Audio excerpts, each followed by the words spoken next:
Tchuru, tchu, tchu, tchu, tchuru.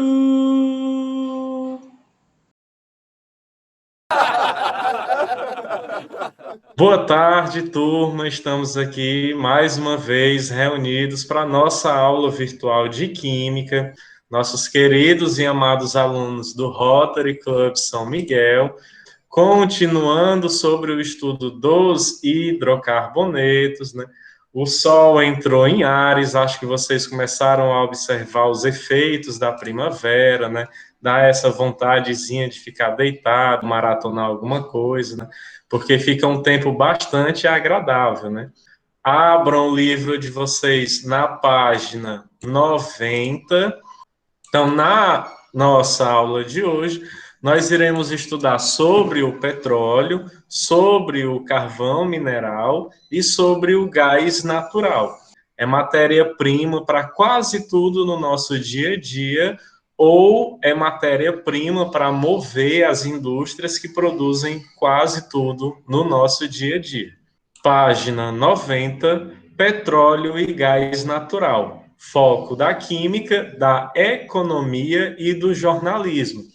E hoje, gente, essa matéria é muito pertinente, né? Nós estamos no final de março e essa semana um navio encalhou no Estreito de Suez, né? E é um dos principais estreitos que transportam matéria-prima, petróleo vindo da Ásia, principalmente, e exporta para o resto do planeta. E estima-se que ali move cerca de 12% da economia global. Dentre esses materiais existem petróleo. O petróleo é uma fonte de energia não renovável do nosso planeta, ou seja, um dia essa matéria-prima irá acabar.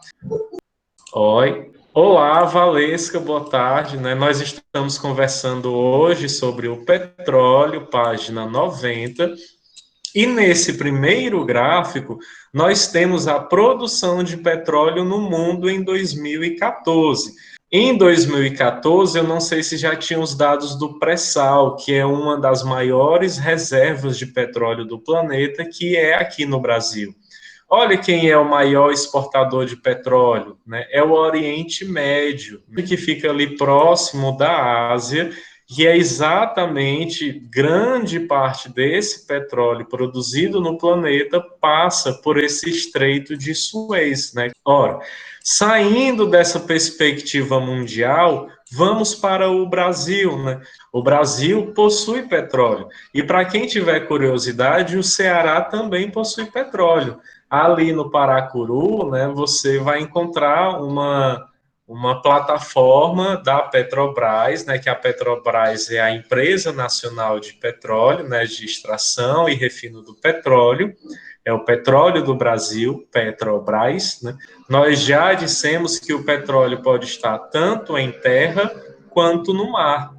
Aonde é que tem petróleo em terra aqui no Ceará? Ali no Icapuí, já chegando em Mossoró.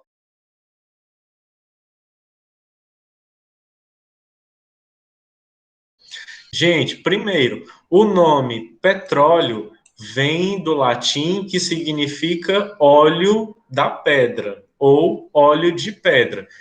Gente, o petróleo no Brasil, ele começou a ser explorado, estudado, né, no final do século XIX, né? No período da Era Vargas, foi criado a Petrobras, né?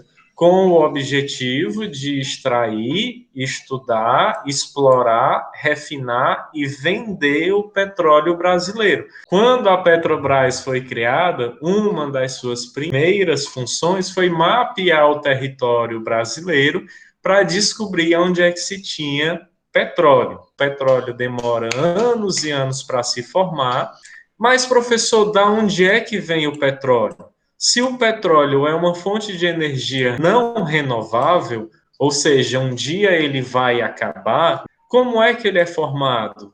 Da onde é que vem esse petróleo? Junto com o petróleo, normalmente se forma o gás natural e várias outras coisas misturadas. Por isso que tem que ter o refino do petróleo. E nesse exemplo de origem do petróleo, nós temos uma plataforma direto lá de Niterói, da bacia de Guanabara. É isso que se vê quando se atravessa a ponte Rio-Niterói. Uma plataforma flutuante, gente, isso daqui ela se move, ela vai para o oceano, volta para a terra em manutenção, mas quando ela é montada e instalada, dificilmente ela vai sair. Então, essas plataformas de petróleo, elas podem estar tanto no mar, né, ou elas podem estar em terra. No mar, elas podem estar fixas, né? Como foi essa formação do petróleo, gente? Isso é porque antigamente, há muito, muito tempo atrás, né, aqui onde está em preto, era uma floresta, vivem animais. E como é que se formou essa camada de solo por cima dessa floresta? Vulcões, né, ou então algum outro fenômeno, né, pode ter jogado lava aqui por cima. Imagine que tem aqui, né, a camada de solo e nessa camada de solo uma floresta. E aí um vulcão em erupção vem, cobre essa floresta todinha de lava e forma uma camada, né, de pedra sobre essa floresta. Vem aí o vulcão continua entrando em erupção e vai formando mais e mais camadas. Essa floresta que estava lá embaixo, ela entra em decomposição e após milhões e milhões de anos, ela se forma o petróleo e o gás natural. Por que que ela não é renovável? Gente, porque dificilmente nós temos pouquíssimos vulcões em erupção hoje. E ninguém vai querer que um vulcão em erupção, né, arraste uma cidade inteira ou uma floresta inteira. E, tipo, daqui a milhões de anos, a gente nem sabe se a humanidade ainda vai estar viva, que vai formar esse petróleo, né? Por isso que hoje a engenharia se destaca muito em busca de energias renováveis. É o caso da energia solar, a energia eólica, as hidroelétricas, o biogás, energia das marés, né? Ou em terra ou em mar, esse petróleo ele é extraído. E esse petróleo, gente, ele vem misturado com um monte de outras substâncias. E como é que se dá, então, a separação dessas substâncias? É chamado de refinamento, né? E o refinamento se faz por um processo chamado craqueamento. O que significa cracker? Quebrando. Exatamente, crack vem do inglês quebrar. Então, tipo, o craqueamento do petróleo é a quebra do petróleo, só que não é a quebra literal, né? É um método de separação que nós vimos lá no primeiro ano do ensino médio, que é a destilação fracionada. Nós temos o petróleo cru, bruto, né, o barril de petróleo, e ele é aquecido em temperaturas controladas. Então, o petróleo, gente, ele é extraído, certo? Quando ele é extraído, ele vem junto com o gás natural, ó, que é o gás do petróleo, né? Aqui ele coloca gás liquefeito, porque em temperaturas, né, em regiões mais frias, chega a fazer 10 graus, 15 graus. Então, esse gás natural, ele vai se condensando, ele fica líquido. Então, ele é o gás liquefeito do petróleo, né? O gás natural. Junto com esse gás natural, que é o que alimenta veículos, né? Gás natural veicular, é o que alimenta aquecedores em locais frios, né? Vem o propeno e o butano. O propeno e o butano é o nosso gás de cozinha, né? Aquece a 40 graus, então eu aumento um pouquinho ali a temperatura. Quando chega a 40 graus, começa a sair outros componentes, tipo a naftalina. A 70 graus, começa a liberar gasolina. E esse óleo vai ficando cada vez mais denso. Então, quando se aquece a 100 graus, começa a sair o querosene, e aí aquece mais ainda essa chama. 200 graus, sai o óleo diesel, né?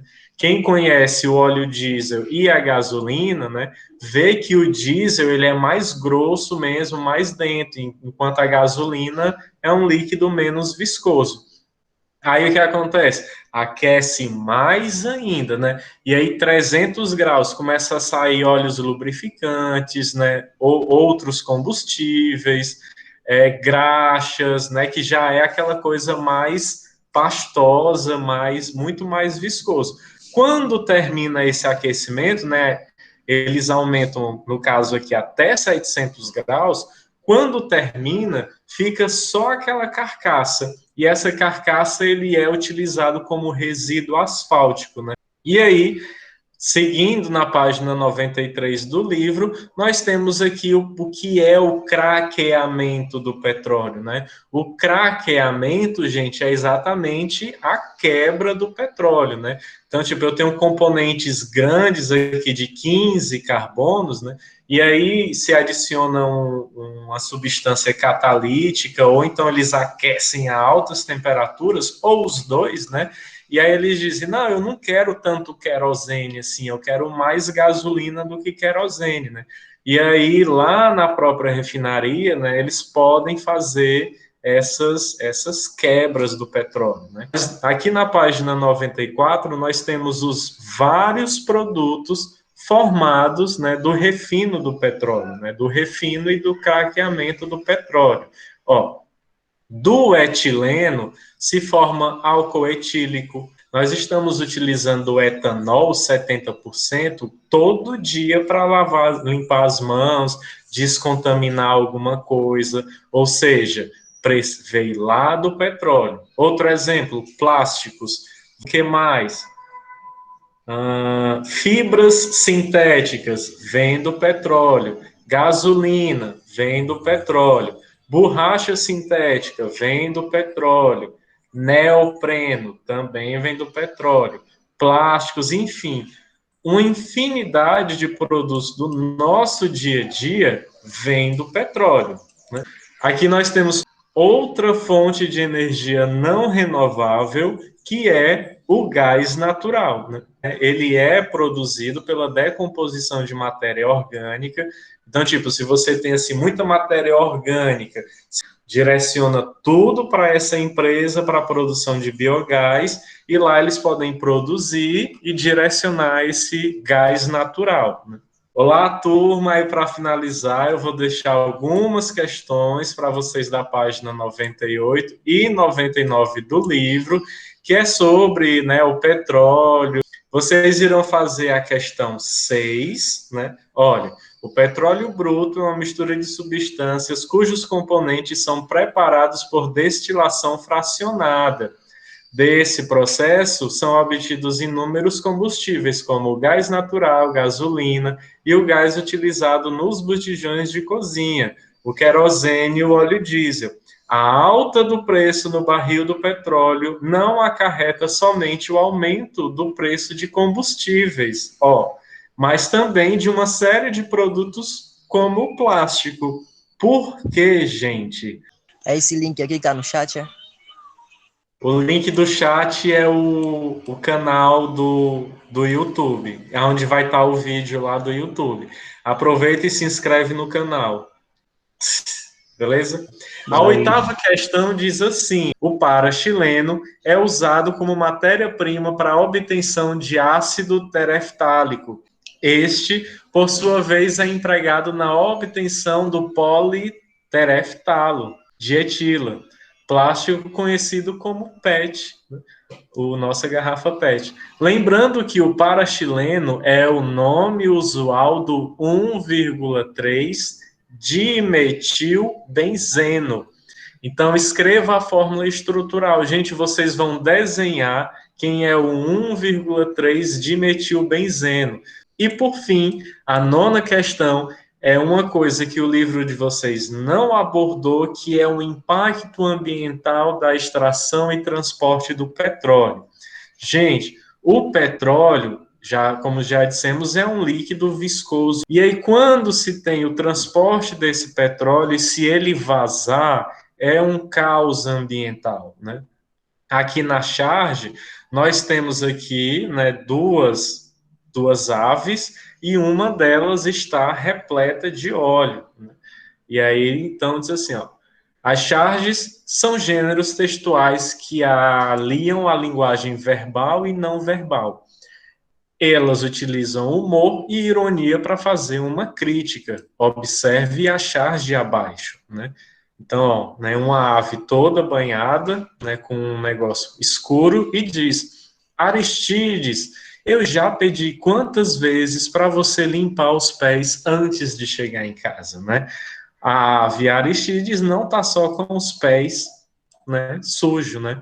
Então, identifique o aspecto crítico do autor. O que vocês imaginam que o autor quis dizer aqui? Gente, tem a ver com derramamento de petróleo, tá bom?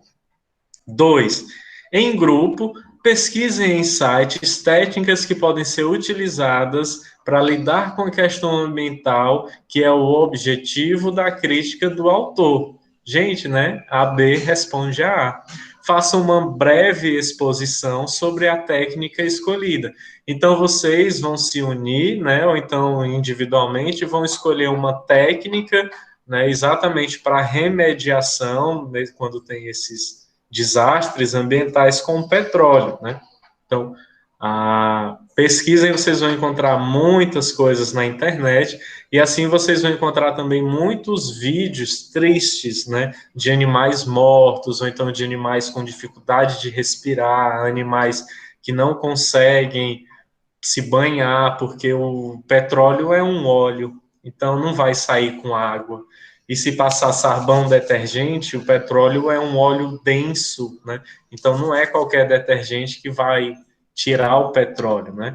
Tanto que no começo do ano passado tiveram vários casos de vazamento de petróleo pelo litoral cearense, né? E as pessoas ficavam com as manchas de petróleo no seu corpo e não saía facilmente. Então, esse é um dos problemas ambientais do petróleo. E aí vocês irão responder, né? Vão enviar pelas plataformas, né? Como o WhatsApp, Google Classroom. Tchau, pessoal. Foi muito bom estar com vocês. Se cuidem, cuidado. Então tem que ter muito cuidado. Tchau, Romulo. Tchau. Tchau, Tá Rômulo. gravando, viu?